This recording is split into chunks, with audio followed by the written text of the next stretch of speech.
This is the Oz report for August 17th, 2024. And let's start with Plex and Plex adjacent items as always. I'm going to move over to the game client to show you something here. And that something is hidden in the New Eden store. There is the big impact that we're seeing this week comes from the fact that the starter packs are on sale in the New Eden store. Specifically, the Platinum Starter Pack is a fantastic deal. If you want to know the details, look at the VOD of my stream. We just spent about 20 minutes discussing this. Long story short, it costs about 8 billion, makes you about 12 billion, so you make a 4 billion profit. And so that's no surprise that so many people are turning to this Platinum Starter Pack to generate some SP and sell the skill extractors that it generates. That means that if we're looking at Plex and Plex adjacent items, Plex prices are climbing and climbing. We're up to 5.4 million in JITA. That is massive. Expect that to not go down until that sale ends, probably on Tuesday. That's when it usually ends. I didn't check, but it's causing a lot of demand on Plex prices because that's the only way that you can buy this in the New Eden store is with Plex. At the same token, this comes with 10 skill extractors, so skill extractor prices keep going down even more as they were already from the previous sales, and then large skill injector prices are also in the long term still falling.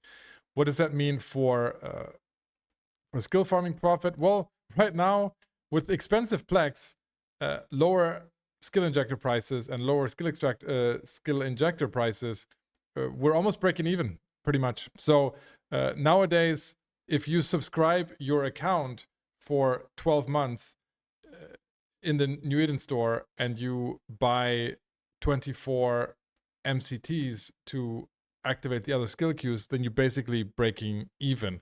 That's not good news, but then again, I don't expect this Plex price to hold at this current level that it is, so you're probably going to turn slightly positive again. And keep in mind, most people are actually getting even better deals than the 12-month subscription via the New Eden store.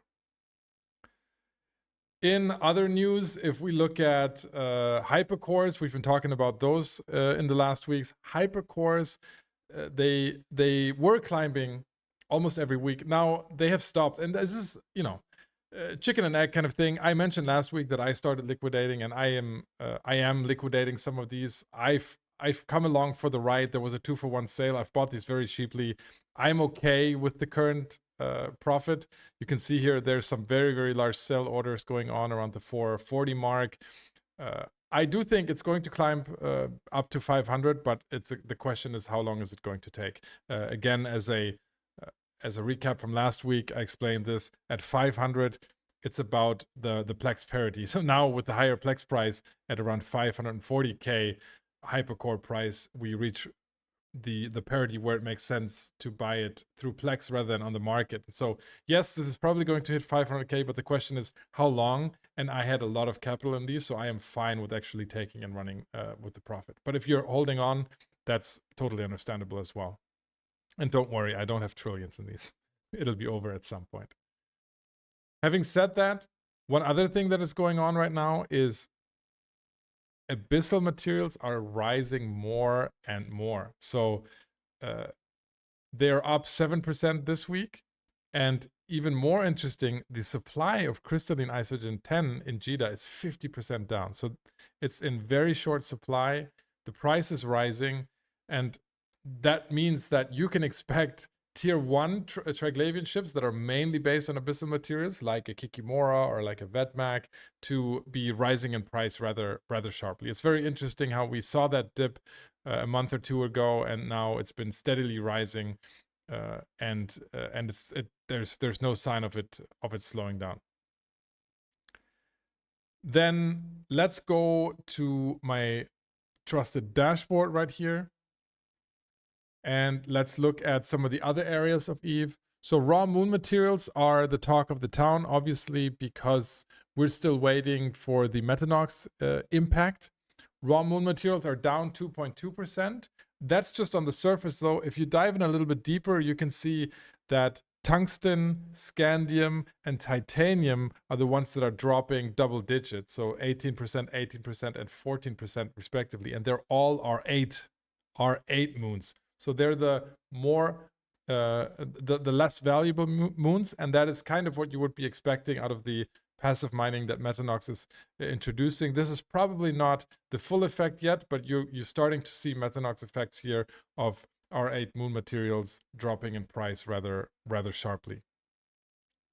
In other news, we have Ancient Salvage down 10%, and most of that is due to Neurovisual Input Matrix. We talked about that on stream right now. So the Neurovisual Input Matrix is the main sleeper salvage or wormhole salvage item. It's what makes up most of the Ancient Salvage market.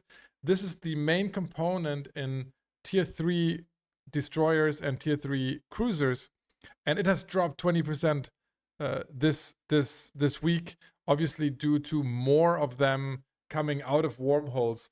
I don't know the exact reason. I don't know if it's also because the war has ended or because of the redesign of the sites that we're seeing, maybe more salvage being done there. Either way, this is a pretty massive drop, and this constitutes about 30% of the price of a strategic cruiser, a Tier 3 cruiser like the Tengu or the Proteus. So expect those prices to drop rather sharply, and incidentally, this could also be if this is a temporary oversupply, this obviously could be a very, very good investment right now. The last thing I want to mention today is Amber Myco-Sarosin, because we've been talking a lot about gas lately.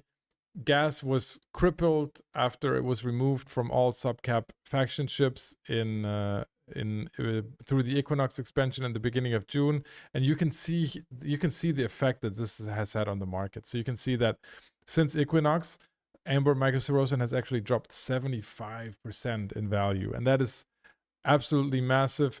This has had quite a big impact in some of the faction ship pricing.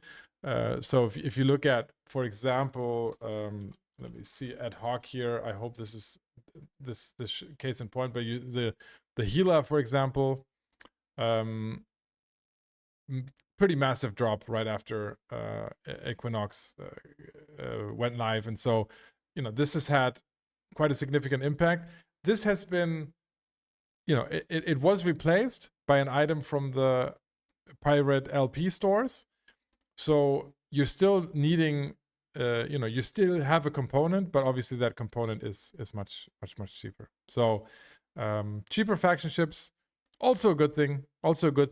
But this did cripple the gas market, and that is a real concern, not only by me but also by others on the CSM, that we kind of need a replacement use for Myco-Sarosin, because there just isn't any demand left in the market. So yeah. Let me look at my notes here. That's all I wanted to talk about today. So we're going to return to the regular stream, and I will see you